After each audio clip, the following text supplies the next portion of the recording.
여러분 반갑습니다. 네, 반갑습니다. 오늘 말씀을 시작하기에 앞서서 여러분 혹시 말씀을 들으시고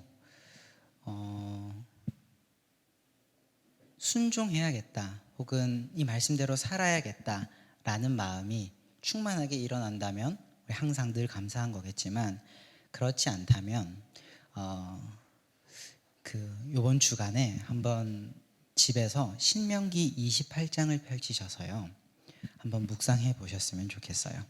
신명기 28장을 펼치셔서 묵상해 보셔서 하나님의 말씀대로 하나님의 뜻대로 살아가는 인생이 받는 복이 얼마나 큰지, 또 그렇지 않았을 때 일어나는 그 결말이 얼마나 비극적일지에 대해서 좀 묵상을 해보시면 성령 하나님께서 우리 여러분들의 마음에 주시는 감동이 있을 줄 믿습니다. 아멘. 오늘은 하나님께서 누구의 편이실까라는 제목으로 주님의 마음을 나누겠습니다. 여러분, 하나님께서 누구의 편에 서실 것 같나요? 이 제목을 이렇게 정한 이유가 있습니다. 자, 다시 웃음기를 싹 빼고, 여러분, 전쟁이 났습니다. 그렇죠? 여러분 다 보셨죠? 이스라엘이랑 하마스 사이에 전쟁이 났습니다. 여러분들은 누구 편을 들 건가요? 우리의 뿌리가 아무래도 구약 성경 유대인들이니까 이스라엘 편 드시겠습니까? 정말로? 아니면 이스라엘도 지금 비인도적으로 보복하고 있다고 하니까 팔레스타인 편을 들겠습니까? 여러분은 어느 편에 서시겠습니까? 그리고 만약에 기도해야 된다면 어떻게 기도하시겠습니까? 우리가 이제 너무 무겁게 시작하는 것 같긴 한데, 우리가 일상에도 적용할 수 있고, 또 이런 문제들 앞에서 하나님께서 주시는 마음은 어떤 건지, 성경은 우리에게 어떤 기준을 제시하고 있는지에 대해서 주님의 마음을 좀 나누고자 합니다. 오늘 본문은요, 솔로몬 시대의 이야기입니다. 솔로몬 시대를 배경으로 하고 있는데, 여러분, 솔로몬 시대는 정말 찬란했던 시대입니다. 이거는 근데 짐작으로도 알고 있죠. 성경의 역사를 다 상세하게 알지 못해도 우리 너무 잘 알고 있죠. 솔로몬 시대는 찬란했던 시대다, 거의 상식처럼 이렇게 받아들여지는데, 솔로몬 시대는 굉장히 찬란했던 시대입니다. 단적인 예가 뭐냐면, 사무엘하 7장에 보면 하나님께서 다윗에게 하신 언약이 나오는데, 이게 성경에서 되게 중요한 언약이거든요. 특별히 이스라엘 유대인들한테 되게 중요한 언약인데 뭐냐면 다윗 언약이라고 불리는 겁니다. 하나님께서요, 다윗에게 어떤 약속을 하셨냐면요, 다윗이 자신의 다윗이 왕권을 안정적으로 확보하기까지 되게 고생했거든요. 쉽지 않았거든요. 그런데 이 하나님의 은혜로 정적을 다 물리치고 왕권을 확보한 다음에 궁전에 이렇게 이제 평화로운 시간을 보내고 있는데, 한날은 다윗의 마음에 나는 이렇게 좋은 집에 살고 있는데 우리 하나님께서 임재하시는 법궤, 하나님의 자리는 여전히 광야에서 쓰던 저 텐트 성막에 있구나. 우리 하나님 집 지어드려야겠다라고 하는, 하나님의 성전을 지어야겠다라고 하는 하나님 입장에서 기특한 마음을 품어요. 하나님께서 이게 많이 기쁘셨나 봐요. 다윗에게 그래서 그날 언약을 하시는데, 언약은 계약이거든요. 하나님께서 다윗에게 언약을 하시는데 어떤 언약을 하시냐면, 성전은 네가 직접 짓지 못할 거다. 가령 그런 겁니다. 정적을 많이 물리친다고 적이 많을 거잖아요. 그런 다윗이 세운 성전을 이후의 후손들도 영원히 그렇게 존귀하게 생각할 수 있을지는 미지수기 때문에 너가 아니라 네 아들이 짓게 될 거다라고 이야기를 하시지만, 단 그거에 대해서 이제 이 기특한 마음에 대해서 하나님께서 어떤 약속을 주시냐면, 영원한 왕국을 약속하세요. 너의 왕국은 망하지 않을 거다. 너와 너의 가문, 너와 너의 자손들에게서 내가 그 왕위를 빼앗지 않겠다. 사울은 잘못했을 때 내가 그를 떠났다, 그렇게 징계했다. 그러나 너와 너의 자손들은 내가 사람 채찍과 인생으로 너희를 징계할지언정 너희들에게서는 내 은총을 거두지는 않겠다. 영원히 함께 하겠다 라고 영원한 왕국을 약속하세요. 역사상 한 번도 없었던 영원한 왕국을 하나님으로부터 언약받은 거예요. 파격적이죠. 바로 이 언약의 상징이 성전이거든요. 하나님을 사랑하는 마음으로 성전을 건축했다는 마음에서 이 언약을 받았기 때문에 이 성전은 그래서 이 언약의 상징적인 것입니다. 그런데 그 성전이 바로 솔로몬 시대에 완공이 됐어요. 엄청난 규모였고 정말 금으로 도배되어 있어 가장 영광스럽게 이 성전을 솔로몬 시대에 완공을 했어요. 근데 이건 단순히 대단한 건축물 하나를 이루었다, 업적을 이루었다, 왕의 업적을 이루었다 이 정도가 아니라 하나님께서 다윗에게 약속하셨던 영원한 왕국이 거짓말이 아니라 진짜 실현되는 거겠구나라고 하는 이스라엘에게 엄청난 기대를 불러일으키는 그런 상징적인 사건이었습니다. 영원한 다윗 왕국의 출발을 알리는 신호탄이자 찬란한 미래에 대한 기대감을 주는 상징적인 요소였죠. 또 이 시기에는 실제로 그래서 솔로몬 때는 군사적으로도 전성기를 누렸어요. 영토 북쪽으로는 그 사막 무역의 요충지였던 다메섹이라고 하는 도시를 점령하고 남쪽으로는 홍해로 가는 길을 점령해서 위로 아래로 들어오는 모든 무역이 다 이스라엘을 통했어야 했고 이를 통해서 엄청난 자본과 그 문화들이 이스라엘로 쏟아져 들어왔어요. 엄청난 번영을 누리는 시기였습니다. 여러분 군사적으로 막강하여 평화를 누리고 영적으로 건강해서 율법이 실현되는 사회, 하나님의 약속이 눈앞에서 드러나는 사회, 이런 역사적으로 전무후무한 번영을 이룬 시기였다는 거죠. 여러분 만약에 우리나라가 이 정도의 번영과 영광의 시기를 맛본다면 우리는 어떨까요? 그 마음의 자긍심이 고취되지 않을까요? 소위 비속어긴 하지만 요즘 그런 말 많이 하죠. 유튜브에서 이제 우리나라 사람들 뭐 되게 잘하는 거 보면 이제 국뽕에 취한다고 하잖아요. 그런 게 있을 겁니다. 민족의 응집력이 강해지고 단결력이 강해지고 나라에 대한 애국심이 커질 겁니다. 이스라엘도 그랬겠죠. 자기 나라가 참 좋았을 겁니다. 우리가 믿는 하나님이 너무 좋았을 겁니다. 그런데 이런 양상이 마냥 좋게만 나타나는 건 아니죠. 우리가 역사 속에서 우리 같이 살아가는 시대 속에서도 많이 드러나죠. 지금도 그런지는 모르겠습니다만 우리 한동안 중국 안에서 애국심이 좀 타민족에 대한 중국 안에서의 자국에 대한 애국심이 타민족에 대한 혐오로 약간 나타났던 때가 있었습니다. 지금도 그런지는 모르겠습니다. 그런 경우가 있죠. 또 이민족에 대한 배타성이라고 하면 이스라엘을 빼놓을 수 없죠. 우리는 하나님께 선택받았다 라고 하는 이 선민의식 때문에 다른 민족, 실제로 유대인들의 식탁에 이방인들을 잘 초대하지 않는다고 하죠. 예. 이처럼 무언가 인식이 잘못되면 애국심과 타민족에 대한 혐오를 혼동하는 문제가 생깁니다. 하지만 하나님 눈에는 자기 민족을 사랑하는 일과 타 민족을 미워하는 일은 결코 같은 일이 아니었기에 그래서 하나님께서는 이스라엘이 이 그릇된 애국심에 빠지지 않도록 이 솔로몬 통치 초기에 영광의 시기에 한 가지 하나님의 뜻을 계시해 주십니다. 여러분 우리 빌립보서 2장 13절 말씀을 한번 같이 읽어보도록 하겠습니다. 빌립보서 2장 13절 말씀입니다. 시작. 너희 안에서 행하시는 이는 하나님이시니 자기의 기쁘신 뜻을 위하여 너희에게 소원을 두고 행하게 하시나니. 아멘. 여러분 하나님께서 당신의 뜻을 계시하시는 방법은 여러 가지입니다.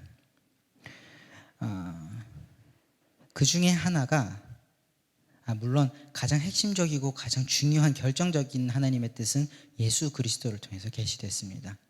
그런데 그 예수님을 통해서 계시된 뜻들이 우리에게 기억나고 또 마음에 품어지는 또 좀 부수적인 이런 계시들이 있는데 하나님께서 계시를 해주시는 방법 중에 하나는 사람의 마음에 소원을 두고 행하게 하신다라는 겁니다. 그러니까 바꿔 말하면 성령의 인도를 받는 사람들, 하나님에 대한 예수님에 대한 믿음으로 살아가는 사람들의 마음에 어떤 소원이 생기고 감동이 생기는 건 물론 우리가 욕망인지 하나님의 뜻인지를 잘 점검해 봐야겠지만 하나님께서 뜻하셔서 그 마음에 우리의 뜻을 두고 행하게 하시는 것일 수 있다는 거죠. 성전이 완성되던 날 하나님께서는 이스라엘의 왕인 솔로몬의 마음에 한 가지 소원을 품게 하셨습니다. 그리고 그 소원이 성전을 완성한 뒤에 드리는 기도로 나오게 하셨습니다. 말하자면 국가를 대표하는 왕의 기도를 통해서 하나님의 뜻을 그 민족들에게, 나아가서는 우리들에게까지 보여주신 겁니다. 그 왕의 기도를 통해서. 그 내용이 왕상 오늘 본문 37절에서 43절까지의 본문입니다. 왕상 37절에서 8장 37절에서 39절까지를 제가 다시 한번 읽어보겠습니다. 눈으로 한번 따라와 주세요. 만일 이 땅에 기근이나 전염병이 있거나 곡식이 시들거나 깐부기가 나거나 메뚜기나 황충이 나거나 적국이 와서 성읍을 에워싸거나 무슨 재앙이나 무슨 질병이 있든지를 막론하고 한 사람이나 혹은 주의 온 백성 이스라엘이 다 각각 자기의 마음의 재앙을 깨닫고 이 성전을 향하여 손을 펴고 무슨 기도나 무슨 간구를 하거든 주는 계신 곳 하늘에서 들으시고 사하시며 각 사람의 마음을 아시오니 그들의 모든 행위대로 행하사 갚으소서. 주만 홀로 사람의 마음을 다 아심이니이다. 솔로몬이 성전이 완공되고 나서 처음으로 드렸던 기도의 앞부분이 이겁니다.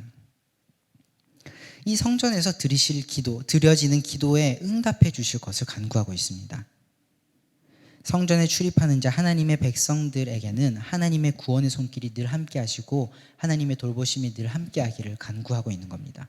이건 바꿔 말하면 하나님께서 솔로몬에게 이 기도를 내게 하신 건 뭐냐면 하나님께서 이렇게 행하고 싶으신 겁니다. 나는 내 백성들이 내 성전에서 나의 집에서 기도할 때 나는 듣겠다.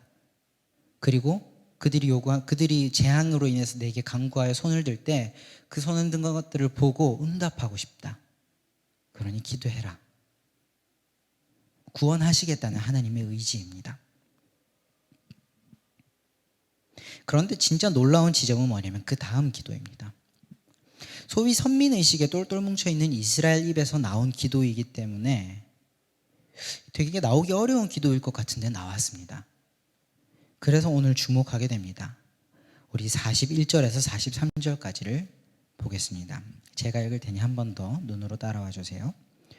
또 주의 백성 이스라엘에 속하지 아니한 자, 곧 주의 이름을 위하여 먼 지방에서 온 이방인이라도 그들이 주의 크신 이름과 주의 능한 손과 주의 펴신 팔의 소문을 듣고 와서 이 성전을 향하여 기도하거든 주께서 계신 곳 하늘에서 들으시고 이방인이 주께 부르짖는 대로 이루사 땅의 만민이 주의 이름을 알고 주의 백성 이스라엘처럼 경외하게 하시오며 또 내가 건축한 이 성전을 주의 이름으로 일컫는 줄 알게 하옵소서. 아멘. 솔로몬 왕의 이 기도는 이스라엘이 하나님의 구원을 독점하지 않겠다라는 기도입니다. 성전에 이르는 모든 사람, 심지어 그 사람이 유대인이 아닌 이방인이라 할지라도 기도에 응답하시고 구원을 베풀어 주시기를 간구하고 있습니다. 여러분, 이게 구약에 나오는 기도입니다. 예수님 때 이르러서 예수님을 믿는 이방인이나 유대인들을 다 하나로 묶으셔서 한 이스라엘이라고 말씀하신 게 아니라 예수님이 오시기 전부터 구약에서부터 이런 기도가 나오고 있습니다. 하나님께서는 이 기도를 통해서 이스라엘의 영광과 부흥 그리고 구원을 상징하는 이 솔로몬의 성전은 하나님의 선민 이스라엘뿐 아니라 이방인에게도 열려있는 만민이 기도하는 집이다라고 하는 것을 알려주신 겁니다. 그리고 나의 구원은 만민을 향한다라는 것을 알려주신 겁니다. 하나님께서는 성전이 이스라엘만의 전유물이 되기를 원치 않으셨던 거죠. 한 번 더 이야기해서 성전을 통해서 편을 가르는 일은 결코 일어나지 않기를 원하시는 게 이 기도에 드러난 하나님의 마음입니다. 그럼에도 불구하고 이스라엘은 또 교회를 다니는 우리도 이런 하나님의 뜻을 종종 오해합니다. 바로 하나님께서 우리 편이시다, 내 편이시다라고 하는 오해입니다. 아주 틀린 말은 아니지만 그렇게 맞는 말도 아닙니다. 교회 다니는 나와 교회 다니지 않는 너 사이에 이해 갈등이 발생했을 때 하나님께서 굳이 편을 드셔야 한다면 내 편을 드셔야 되지 않을까라고 우리는 생각합니다. 여러분 그렇지 않나요?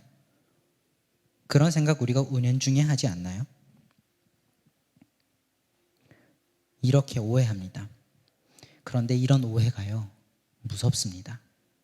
이런 오해 때문에 중동 지역의 비참한 갈등이 지금까지 일어나고 있고 때때로 교회 다니는 사람들이 더 이기적이다라는 말을 만들어낸 게 아닐지 모르겠습니다. 하지만 여러분 이게 얼마나 어리석은 사고방식인가요? 하나님이 우리 편을 들어야 합니까? 아니면 우리가 하나님의 편에 서야 합니까? 우리가 우리의 입장을 잘 생각해 봐야 됩니다.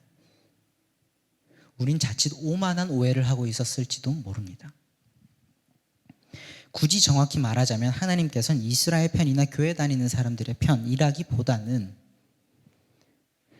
당신의 뜻을 따르는 모든 사람을 위해 일하시는 분입니다.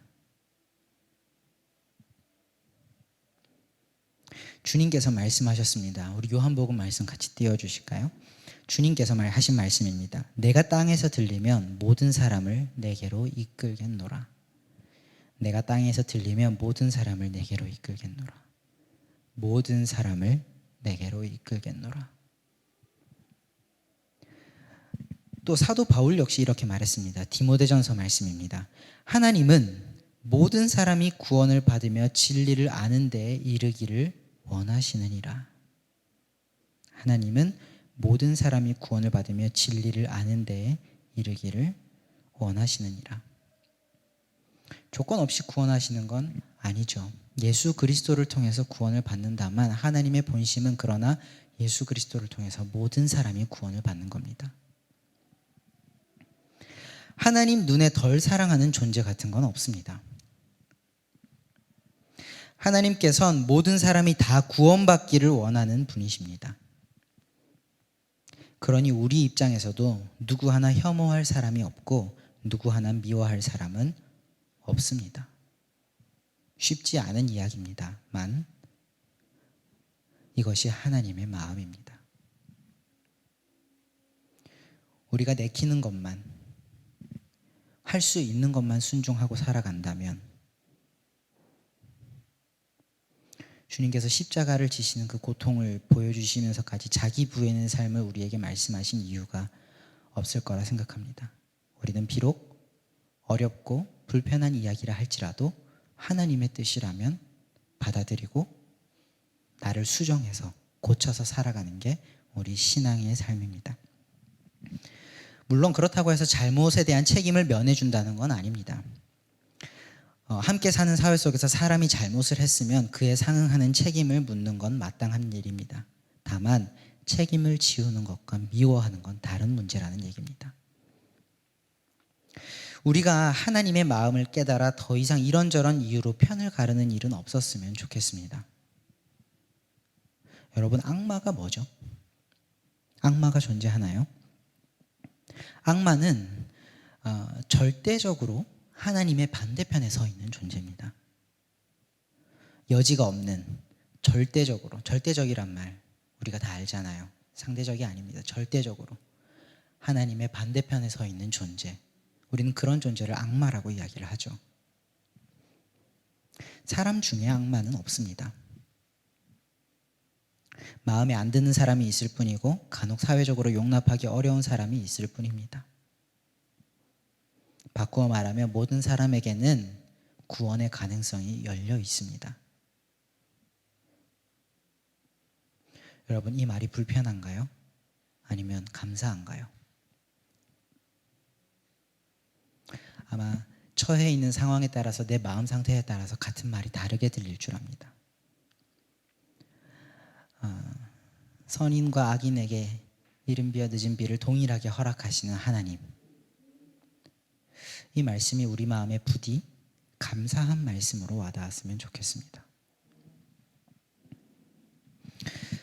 그러니 비록 어려운 일이겠지만 어떤 사람에 대하여 저 사람은 좀 잘못됐으면 좋겠다, 이런 마음은 우리가 품지 않았으면 좋겠습니다.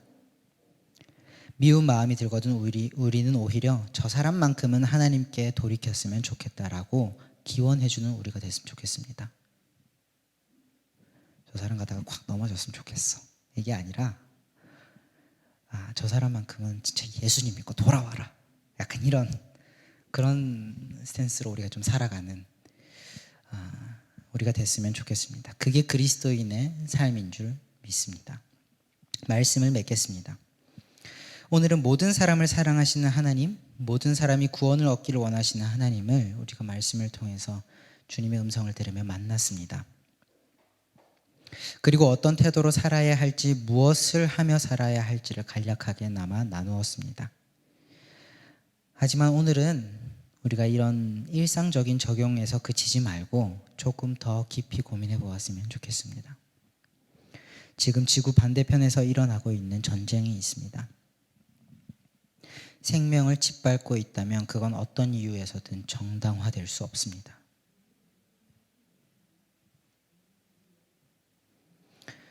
하마스가 처음 공격을 감행했을 때 민간인을 학살했답니다. 서슴지 않았답니다. 그 일을. 도망하는 민간인들의 등에 대고 조준사격을 했답니다. 여러분, 이건 너무 분명하죠. 악한 일입니다. 하지만 이스라엘도 동일한 보복을 감행하고 있다고 하죠. 이것도 잘한 거 아닙니다. 이것도 분명합니다. 악한 일입니다. 하나님께서 누구 편을 드실 것 같나요?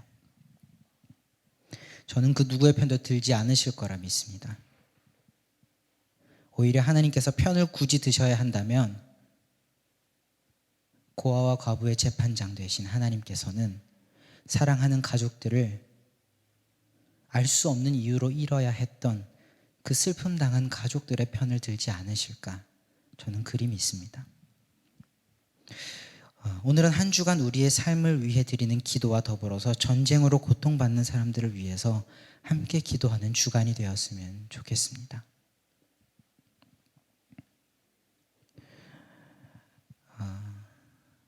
오늘 찬양팀 좀 먼저 나와주시고요. 제가 기도하기 전에 나와주세요.